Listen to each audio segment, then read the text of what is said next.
नमस्कार, स्वागत है आपका 9 PM में। मैं हूं सनी गंगासागर आपके साथ में। बुलेटिन की शुरुआत करेंगे सबसे पहले गुजरात की खबर से। प्रधानमंत्री नरेंद्र मोदी ने सोमनाथ में आयोजित शौर्य यात्रा में हिस्सा लिया। सोमनाथ मंदिर की रक्षा के लिए अपने प्राण न्यौछावर करने वाले वीरों को श्रद्धांजलि दी और शौर्य यात्रा का आयोजन बेहद खास रहा, जिसमें 108 घोड़ों के साथ भव्य जुलूस निकाला गया। शौर्य यात्रा के दौरान पीएम मोदी भी भगवान शिव की भक्ति में रमे हुए नजर आए। पीएम मोदी ने अपने दोनों हाथों में डमरू लेकर हाथ ऊपर करके डमरू जोर जोर से बजाए भी और मोदी ने आस्था का एक अलग रंग दिखाया। साथ ही साथ पीएम मोदी ने इस दौरान सोमनाथ मंदिर में भगवान शिव की पूजा अर्चना की, जल अभिषेक किया। सोमनाथ स्वाभिमान पर्व पर पीएम मोदी ने जनसभा को भी संबोधित किया। कहा कि आज कण कण वीरता और साहस का साक्षी है। तो ये 6 तस्वीरें आपके सामने हैं जब वो सोमनाथ के प्रांगण पहुंचे, जब 108 घोड़ों पर शौर्य गाथा को लेकर ये जुलूस निकाला गया। सरदार वल्लभ भाई पटेल को श्रद्धांजलि देने के दौरान, इसके अलावा पूजा आरती और अभिषेक के दौरान की तस्वीर।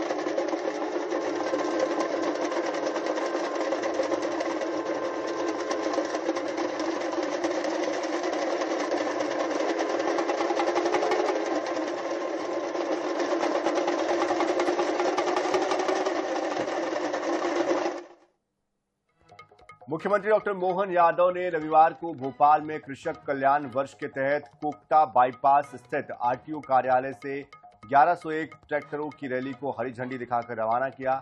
मुख्यमंत्री खुद ट्रैक्टर चलाकर रैली में शामिल हुए। उनके साथ कृषि मंत्री एंदल सिंह कंसाना, विधायक रामेश्वर शर्मा मौजूद रहे।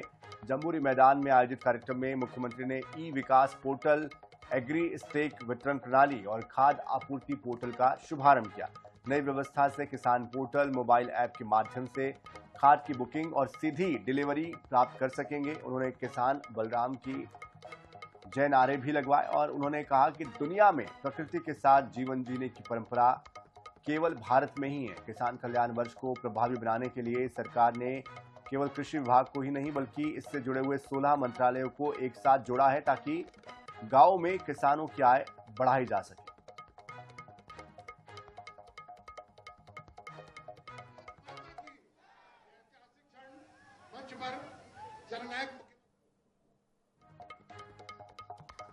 तो ये 4 तस्वीरें आपके सामने हैं जब ये ट्रैक्टर रैली निकाली गई। उस दौरान हरी झंडी दिखाकर रवाना किया इस ट्रैक्टर रैली को मुख्यमंत्री ने। कृषक कल्याण वर्ष 2026 के कार्यक्रम के मंच पर जब मौजूद रहे सीएम, उस दौरान की तस्वीरें और जब खुद उन्होंने ट्रैक्टर चलाया, किसानों का हौसला अफजाई की, उस वक्त की तस्वीरें और समृद्ध किसान सशक्त मध्य प्रदेश, ये उस वक्त की तस्वीरें जब बड़ी संख्या में किसान ट्रैक्टर रैली में शामिल हुए। तो किसानों के लिए ये साल समर्पित किया गया, कृषक कल्याण वर्ष 2026 इसे नाम दिया गया। तो खेती किसानी को उन्नत करने की दिशा में कोशिश करने की बात उन्होंने कही है। अलग अलग विभागों को जोड़ा गया है ताकि किसानों की आमदनी बढ़ाई जा सके। प्रदर्शनी भी लगाई गई, उस प्रदर्शनी का अवलोकन भी किया।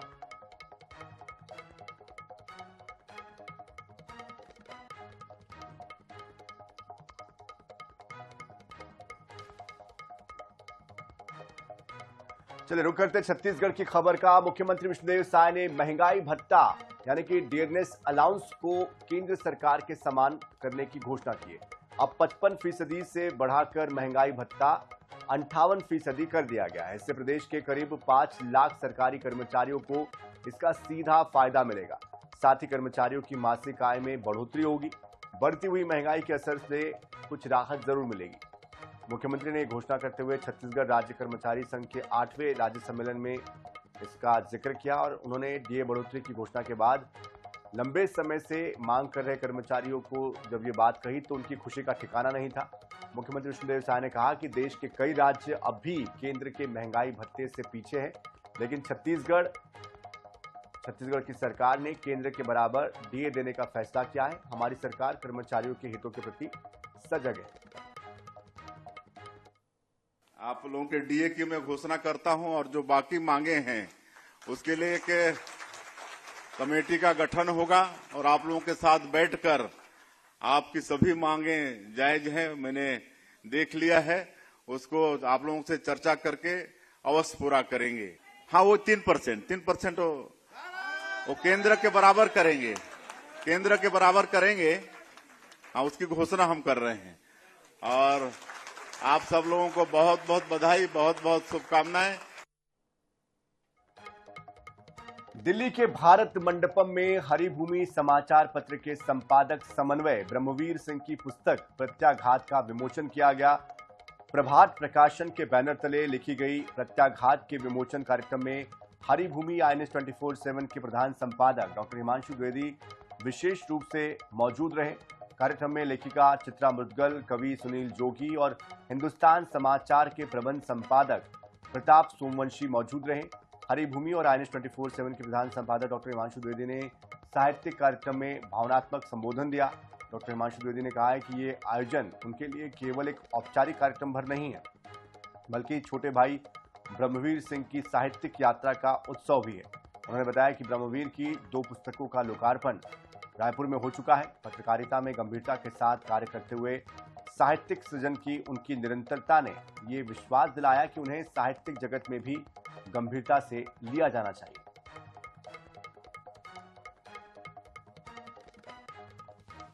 तो जब प्रत्याघात छपकर हमारे हाथ में आई तो हिमांशु जी का ये विमर्श था कि क्यों न इसका लोकार्पण विश्व पुस्तक मेले में कराया जाए। तो मेरे मन में एक सवाल था कि विश्व पुस्तक मेला जो किताबों का कुंभ है, तो उसमें जा तो डुबकी लगाने रहे हैं, पर कहीं ऐसा न हो कि उसमें बह ही जाएं। लेकिन प्रभात जी, हिमांशु जी अपनी कविताओं से विश्व में ख्याति अर्जित करने वाली सुनील जोगी जी, आशीर्वाद मिला है। पत्रकारिता में आप जो भी नाम कमाएंगे ब्रह्मवीर, लेकिन बतौर साहित्यकार भी आप अपने जीवन को सार्थक करेंगे, इतना भरोसा मुझे आज जरूर है। जिस गरिमा के साथ में चित्रा जी ने इतना समय हमारे बीच में दिया, मैं विशेष तौर पर भाई डॉक्टर सुनील जोगी जी का इस मौके पर आभार ज्ञापित करना चाहता हूं। ये दायित्व मैं इसलिए निभा रहा हूं कि मैं यहां पर कार्ड में भले ही मेरा नाम अतिथि में डला था, पर मेरी हैसियत तो आयोजक की है। यह हमारा पारिवारिक आयोजन है और ब्रह्मवीर मेरे छोटे भाई हैं, तो मेरी दायित्व आयोजक के रूप में है। भाई डॉक्टर सुनील जोगी जी बहुत व्यस्त आदमी तो हैं ही, पर डॉक्टर सुनील जोगी का मंच पर आना बड़ा महंगा होता है। हमारी अभिभावक आदरणीय चित्रा मुद्गल जी, जिन्हें बुआ जी के नाम से कहते हैं, मैं उनका स्वागत करता हूं, सम्मान करता हूं और इनके लेखन की परंपरा को, आदरणीय अवध नारायण चाचा जी की लेखन की परंपरा को राजीव भैया आगे बढ़ा रहे हैं। अनेक पुस्तकें राजीव भैया की भी प्रकाशित हुई हैं, मैं उनका भी स्वागत करता हूं। तो विश्व पुस्तक मेला 2026 में इस किताब का विमोचन हुआ है और इस किताब के विमोचन में हरिभूमि INS 24/7 के प्रधान संपादक डॉक्टर हिमांशु द्विवेदी भी शामिल हुए। साथ साथ हरिभूमि के संपादक समन्वय ब्रह्मवीर सिंह की ये किताब है प्रत्याघात। इसके पहले भी वो किताबें लिख चुके हैं, जिसका जिक्र भी हरिभूमि INS 24/7 के प्रधान संपादक ने किया। और एक गंभीर बात उन्होंने ये भी कही कि जिस तरह से पत्रकारिता के क्षेत्र में ब्रह्मवीर सिंह जी ने एक अलग पहचान बनाई है, अब उनको साहित्य के क्षेत्र में भी एक अलग तरह की पहचान मिल रही है और जिस तरह से वो साहित्य में आगे बढ़ रहे हैं उसकी उन्होंने प्रशंसा की। तो विश्व पुस्तक मेला, जहां पर ये किताब जिसका विमोचन किया गया, प्रत्याघात इसका नाम। चलिए बढ़ते आगे। छत्तीसगढ़ में कांग्रेस ने मनरेगा में हुए बदलाव के विरोध में जोरदार विरोध प्रदर्शन शुरू कर दिया है। कोरबा, रायपुर, महासमुंद, धमतरी, दुर्ग में कांग्रेस नेता और कार्यकर्ताओं ने मनरेगा बचाओ संग्राम के तहत सामूहिक उपवास में वो शामिल हुए। नेता प्रतिपक्ष डॉक्टर चरणदास महंत, कोरबा सांसद ने भी अभियान में हिस्सा लिया। कांग्रेस का आरोप है कि केंद्र सरकार ने मनरेगा का नाम बदलकर वीबीजी रामजी कर दिया है और गरीबों को रोजगार मांगने का हक छीन लिया है। महासमुंद में फव्वारा चौक और धमतरी में गांधी मैदान में मौन उपवास किया गया, जिसमें जिले के प्रमुख नेता शामिल हुए। वहीं दुर्ग के हिंदी भवन के सामने भी एक दिवसीय उपवास आयोजित किया गया। कांग्रेस का कहना है कि प्रदेश भर में यह आंदोलन आगामी 45 दिनों तक विभिन्न चरणों में जारी रहेगा। भाजपा सरकार के खिलाफ जनसंपर्क अभियान का रूप इसके जरिए लिया जाएगा।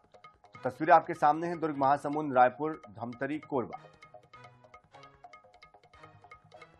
कल स्वामी विवेकानंद की जयंती है, जिसे पूरे देश में राष्ट्रीय युवा दिवस के रूप में मनाया जाएगा। डिप्टी सीएम अरुण साव ने यह भी बताया कि पूरे छत्तीसगढ़ में राष्ट्रीय युवा दिवस के रूप में विविध कार्यक्रमों का आयोजन किया जाएगा। बिलासपुर में भी राष्ट्रीय रिकॉर्ड बनाने के लिए एक बड़ा आयोजन किया जा रहा है, जहां पर 1500 से ज्यादा बच्चे स्वामी विवेकानंद की वेशभूषा में इस कार्यक्रम में शामिल होंगे, नशा मुक्ति के लिए शपथ लेंगे। जयदेवपुर विधायक बालेश्वर साहू की गिरफ्तारी को लेकर भी उन्होंने प्रतिक्रिया दी। कहा कि पुराना मामला है, कानूनी कार्रवाई की जा रही है। कवर्धा में धान में गड़बड़ी को लेकर कहा कि जांच के बाद दोषियों पर सख्त कार्रवाई की जाएगी। कांग्रेस के मनरेगा के नाम बदलने को लेकर किए जा रहे आंदोलन को लेकर कहा कि कांग्रेस योजना के खिलाफ नहीं है, बल्कि जी राम जी नाम के विरोध में बेवजह का भ्रम फैला रही है। कल 12 जनवरी है, स्वामी विवेकानंद जी की जन्म जयंती है। पूरा देश इसे राष्ट्रीय युवा दिवस के रूप में मनाता है। पूरे प्रदेश भर में अलग अलग प्रकार के कार्यक्रम युवा दिवस के अवसर पर आयोजित किए जा रहे हैं। 1500 से अधिक बच्चे स्वामी विवेकानंद के वेश में इकट्ठे होंगे, राष्ट्रगान करेंगे, नशा मुक्ति के खिलाफ शपथ लेंगे, नशा मुक्ति के लिए शपथ लेंगे और साथ ही विवेकानंद उद्यान में विवेकानंद जी की एक प्रदर्शनी भी लगाई जाएगी।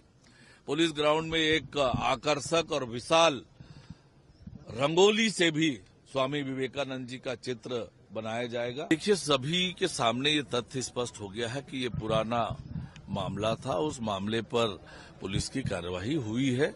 राजनीतिक से इसका कोई लेना देना नहीं है का विषय है। ऐसे मामलों में जांच होगी, जांच पर दोषी पाए जाने पर कड़ी कार्रवाई होगी। मैं आपको भरोसा दिलाता हूं, विष्णुदेव साय जी की सरकार है, किसी भी तरह की गड़बड़ी और अनियमितता बर्दाश्त नहीं होगी, कठोर कार्रवाई की जाएगी। श्रमिकों को ज्यादा रोजगार के अवसर मिलेंगे, किसानों के हितों का भी ध्यान रखा हुआ है और आज जो गांव की आवश्यकताएं हैं उन सब को पूरा करने वाला है। और इसलिए कांग्रेस पार्टी का ये अभियान केवल और केवल दिखावा रह जाएगा। जनता का इससे कोई लेना देना नहीं है, जनता का कोई सरोकार नहीं है। अफवाह फैलाने की कोशिश केवल नाम बदलने पर और जी राम जी होने के कारण ही ये विरोध कर रहे हैं। राम के नाम से पता नहीं कांग्रेस को क्या डर लगता है और इस विरोध कर रहे हैं। ये विरोध के लिए विरोध है।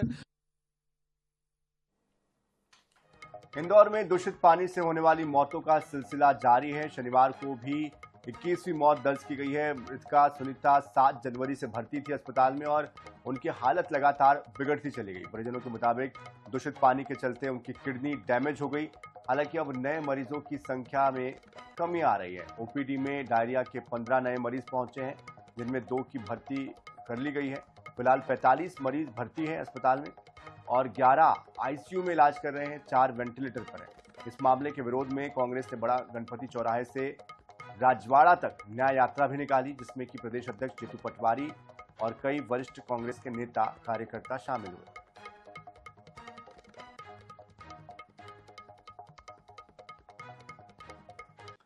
धमतरी जिला शराब की बिक्री के मामले में टॉप गियर में और पूरी रफ्तार के साथ दौड़ रहा है। एक साल में धमतरी के मदिरा प्रेमी पूरे 500 करोड़ रुपए की शराब पी जाते हैं। जिले में शराब के मुकाबले अनाज, फूड ऑयल और पानी की बिक्री को देखा जाए तो ये आंकड़े काफी हैरान करने वाले हैं। देखिए इस रिपोर्ट। इस 1.5 बूंद में ही मेरा सारा जीवन बीत गया। मैं मधुशाला के अंदर या मेरे अंदर मधुशाला। हरिवंश रॉय बच्चन की मधुशाला की ये पंक्तियां धमतरी पर सटीक बैठती है। वो इसलिए क्योंकि धमतरी के लोग साल भर में 500 करोड़ की शराब गटक जाते हैं। इस लिहाज से एक दिन में 1 करोड़ 30 लाख रुपए की शराब पूरे जिले में खप जाती है। इस बार 41 करोड़ का सेल हुआ है और पूरे एक साल में टोटल इस यहाँ पे शायद 496 करोड़ का सेल होता है। अब यहाँ ये जानना दिलचस्प है कि धमतरी के लोग अपने जीवन यापन के लिए जरूरी चीजों पर कितना खर्च करते हैं, क्योंकि शराब सभी नहीं पीते, लेकिन अनाज, खाद्य तेल और पानी जैसी चीजें तो सर्वहारा वर्ग के लिए जरूरी है। हमने बाजार के बड़े व्यापारियों से कुछ जानकारी हासिल की तो पता चला कि धमतरी जिले में रोजाना 15 लाख का अनाज बिकता है, जिसमें चावल, दाल, गेहूं के अलावा दूसरे अनाज भी शामिल हैं। वहीं सभी तरह के खाद्य तेल की बिक्री भी रोजाना करीब 15 लाख रुपए की है। इसके अलावा पैक्ड ड्रिंकिंग वाटर की खपत 1 लाख रुपए है रोजाना। तो शराब के मुकाबले ये बेहद कम है। अनाज, तेल और पानी की बिक्री की रकम को जोड़ने पर ये 31 लाख रुपए रोजाना बनती है, जबकि धमतरी के लोग हर दिन 1 करोड़ 30 लाख की शराब पी लेते हैं। मतलब साफ है, रोटी, कपड़ा और मकान पर दारू कई गुना भारी है, या यूं कहा जाए कि 1.25 करोड़ रुपए हर दिन नशे में बर्बाद हो रहा है। अनाज का भैया धमतरी जिले में ऐसा है कि दाल, चावल, गेहूं, अनाज, सिर्फ अनाज की मैं आपको लगभग सेल बता रहा हूँ 15 से 20 लाख रुपए का एवरेज है पर डे की। और तेल अलग है। तेल का क्या है भैया, देखिए तेल की खपत थोड़ी ज्यादा रहती है, तो सिर्फ तेल की खपत देख लेंगे तो 10 से 15 लाख एवरेज वो भी पर डे की, वो भी खपत है सिर्फ धमतरी जिले की। इसमें दुकानदार भी, छोटे छोटे दुकानदार भी ले जाते हैं, घर वाले मिला के बता रहा हूँ, एवरेज सेल है ये। टोटल मिला के दोनों की सेल देखेंगे तो एवरेज 15 लाख रुपए पर डे की सेल आएगी। पूरे देश में छत्तीसगढ़ में सबसे ज्यादा शराब और नशे का चलन है। उसका कारण क्या है? सरकार को चिंतन करना चाहिए। मैं तो समझता हूँ सरकार को सोचना चाहिए, इससे बैन लगाना चाहिए या फिर 400% टैक्स लगा देना चाहिए कि आम आदमी की पहुंच से वो नशे की चलन जितनी है ये सब बाहर हो जाए। सरकार को जरूर आय इससे जरूर हो रही है, पर सरकार को ये सोचना चाहिए कि आम जनता का इसमें क्या नुकसान है और क्या फायदा हो रहा है। धमतरी की बात की जाए तो 1996 में धमतरी रायपुर से अलग होकर जिले के रूप में अस्तित्व में आया। यहाँ 3 विधानसभा क्षेत्र है। 2011 की जनगणना के मुताबिक यहाँ की आबादी करीब 8 लाख है। पूरे जिले में कुल 27 शराब की दुकानें हैं। धमतरी में वित्तीय वर्ष अप्रैल से मार्च के 12 माह में करीब 500 करोड़ रुपए की शराब खप जाती है। जिले के क्षेत्र पर और जनसंख्या के अनुपात में ये रकम बेहद ज्यादा है, जबकि कलेक्टर का कहना है कि इस साल शराब की बिक्री पिछले साल की तुलना में घटी है। सौम्या यादव, INS 24/7 धमतरी। बढ़ते आगे, कवर्धा के बाद महासमुंद में भी चूहे और चिड़ियों ने करोड़ों रुपए का धान निगल लिया है। साल 2024-25 में जिले के बागबाहरा संग्रहण केंद्र में 1800 मैट्रिक टन से ज्यादा का धान शॉर्टेज पाया गया है। दरअसल छत्तीसगढ़ राज्य सहकारी विपणन संघ के महाप्रबंधक ने संग्रहण केंद्र प्रभारी को नोटिस जारी किया था। प्रभारी ने जवाब में चूहा, चिड़िया, कीट प्रकोप, नमी, गर्मी और मौसम के आकस्मिक उतार चढ़ाव को इसके पीछे की वजह बताया।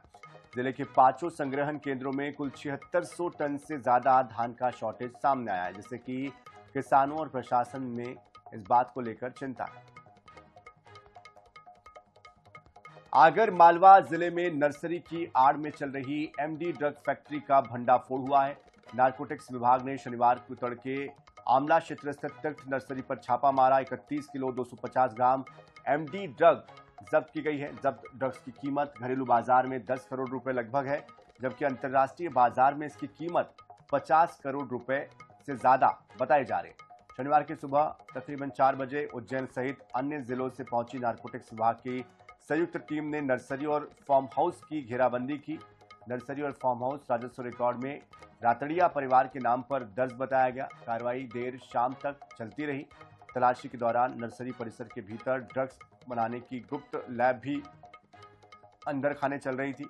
मौके से 31 किलो 250 ग्राम तैयार MD ड्रग, करीब 600 किलो केमिकल ड्रग निर्माण में इस्तेमाल होने वाली जो दूसरी सामग्री है वो मशीनें, तकनीकी उपकरण जब्त किए गए।